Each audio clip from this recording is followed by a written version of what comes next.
What's going on, everybody? So we're about to go hit a nasty chest day over at Northside, because guess who we got coming with us today? We got little Bakey Boy, got the roll with us. He gonna play in the play area. He got his snacks with him. He got his bottle. He got his Bass Pro Shot hat. You already see him? Say what up. Hola. Where we going? To the gym. We're going to the gym. You heard it. Bro's already starting young, so he probably gonna mog me and stuff, but we're gonna get this lift in. We're gonna come home, edit, do some work, DM some clients, try to get some clients in. We did plans and stuff yesterday for a few people, I think 5. So yeah, man, things are turning. We're getting excited. This is gonna be a heck of a week. It's gonna be a big week. Positive vibes. Love you guys. Y'all crush it. And yeah, we'll be done in a little bit. Peace.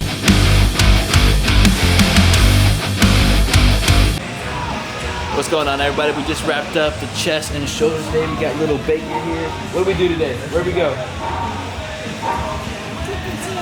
We went to the gym. Right, bro, getting plugged in. Starting him off young, 3 years old. He's already repping out 4 plates, keeping his daddy in check. What'd you do today? What'd you play with? I play with dinosaurs. You play with dinosaurs?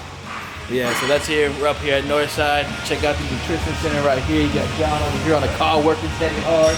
Got Flavor Gang in the back. You know how we do it. Peace. Dang, I think I'm having to reshoot everything I just talked about. So, what up, everybody? It is Friday. My mic was turned off, so I just sat there and talked for about 3 or 5 minutes and didn't get any of it. But we are about to go hit a nasty chest day. Pre-workouts made. Shout out Hostile. I appreciate y'all. Office is a mess, but it's coming along. We're happy about that. Man, I don't know. I feel like I had a good day Monday recording. The past couple of days, just been busy trying to focus on some other things. House is a mess. Baby's good. Mama's good, though. We are growing. My strength's coming back, which is good. It's a positive. And we're looking forward to that. Tomorrow's back day, so we're excited about that. We're hitting that once a week right now while we're in our health phase. I have Cade working out with me tomorrow. He's going to be my training partner on back days because I want someone there just to keep me accountable, just push me through, make sure I'm going as hard as I absolutely can on back day because that's where I need to grow the most so we can come back 2027 and get that pro card. So we're going to either head to Undeniable or Northside. I'm not sure yet. We'll see where the Lord takes us. We already ate our breakfast this morning. We did our 21 days of prayer. So that's a good reset. Great way to start our morning. I mean, I feel like I've had so much more energy doing that every morning. Focusing on the Lord first, getting right spiritually, mentally, getting my heart right. But yeah, and then we will see y'all later. Peace. All right, we are heading to the gym. Guys, I feel like this is something that's good for everybody just to hear and know. My buddy just texted me, and I do a little bit in XRP and everything like that. Like I got a little cryptocurrency, but mainly XRP. And he sent me something, I guess one of his bankers or investor guys sent him saying basically they're worried about it. The yen's appreciation's going up, whatever. But you see, it's a lot of prophecies over XRP and currency and stuff like that. For me, man's predictions don't mean anything to me. God's do. So if something was prophesized or you see people having prophecies over a certain currency or something like that, it's not to say that it's going to happen. So don't take that like I'm saying it's going to happen. It's not. But I go with what God's telling me. And something tells me God's like, hey, it's God's timing and stuff like that. So, guys, and that goes with a lot of different things, right? No man, no woman has any authority to tell you otherwise, to tell you things, to judge you, to look at you and perceive you a certain way, because it doesn't matter. There's only one person that can judge us. There's only one person that can really have any type of assumption and opinion on our lives and stuff like that, and we'll answer for it all one day. So that's kind of my little venting sesh there. But yeah, we are on the way to smash some chest. My favorite day of the year. Guys, don't pay attention to my bad habits. I got pre-workout and energy drink, doubling down. But guys, Do you ever go to like you ever go to like grocery stores or Costco, whatever, and there's always those energy drink packs that have 2 baller flavors, but then they have like this trash flavor they sprinkle in there. So it's like 2 baller ones, it's 3 different flavors, 2 ballers and 3 just trash ones. Nothing tweaks me more than that. Like Ghost, I love Ghost, don't get me wrong.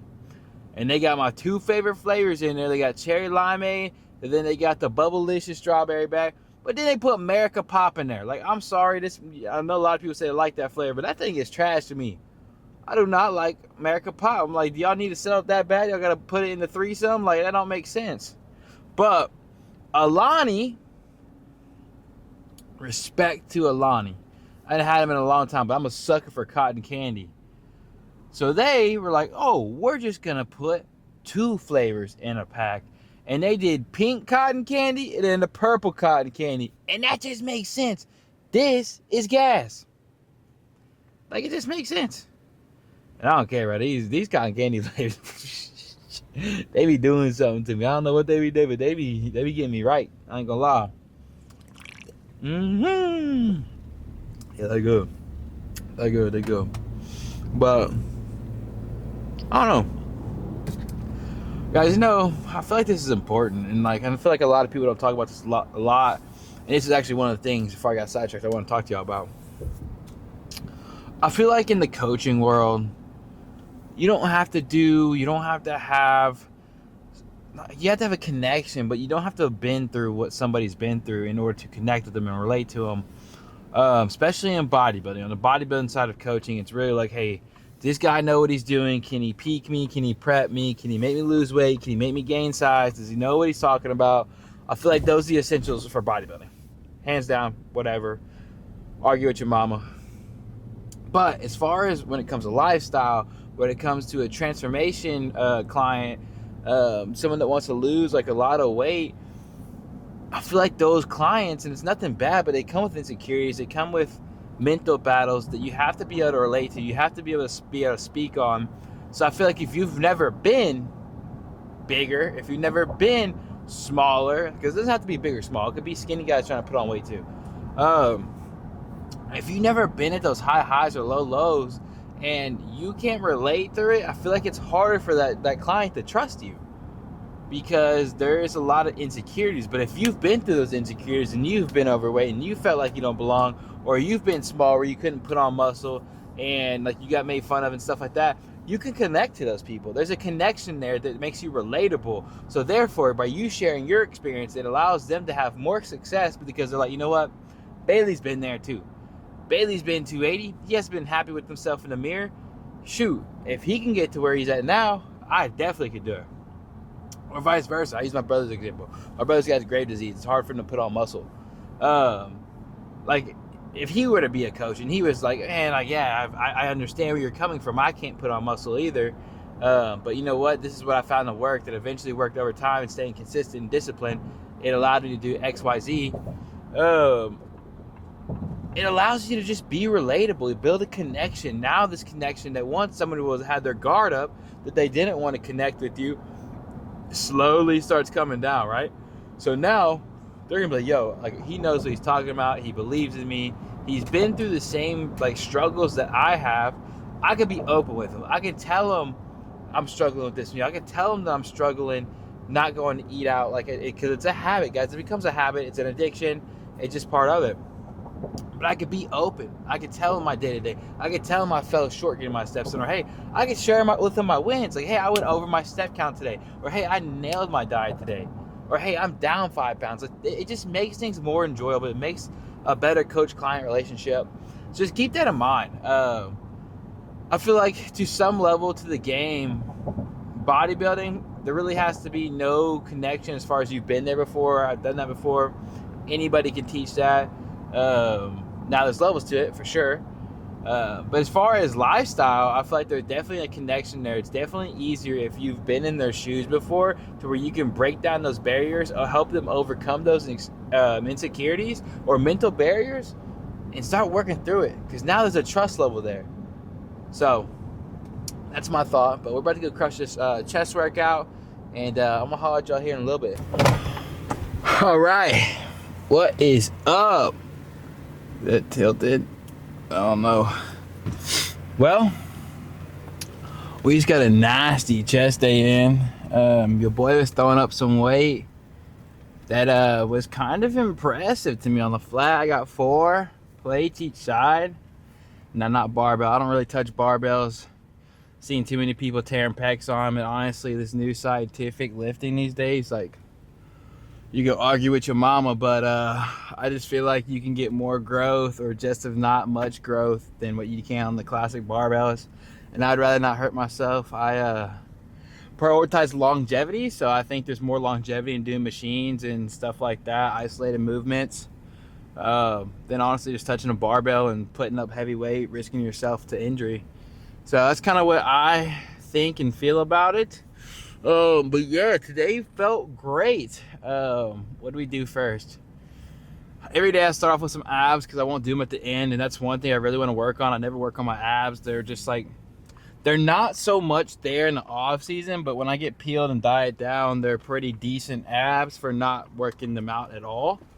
So I take it, so I'm happy with them.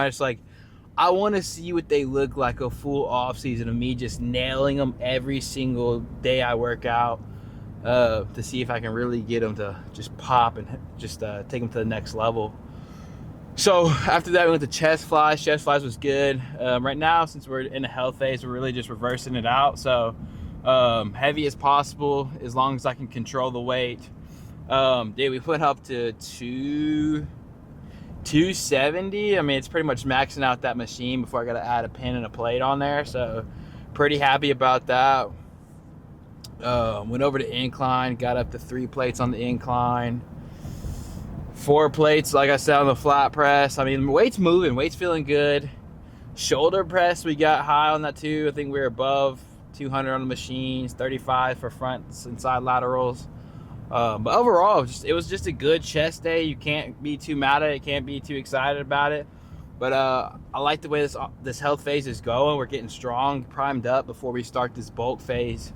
So before we start this real push, I feel like we're gonna be at a really solid spot. So I can't be too disappointed about how everything's turning out so far. So that is what it is. We're gonna head to the grocery store. Tomorrow's a cheat meal. My cheat meal, it's gonna be breakfast on the Blackstone, so nothing crazy. Still gonna do my normal breakfast, pretty much egg whites, eggs. We're gonna have real pancakes, gonna do some biscuits, but relatively non-greasy, anything like that. I'm kind of done with the grease phase and crap phase, so honestly would rather just cook for the fam, keep it relatively clean and healthy, and still be off plan a little bit, get some extra carbs in. Still gonna use my sugar-free syrup and stuff like that. Honestly, still might even do Kodiak pancakes.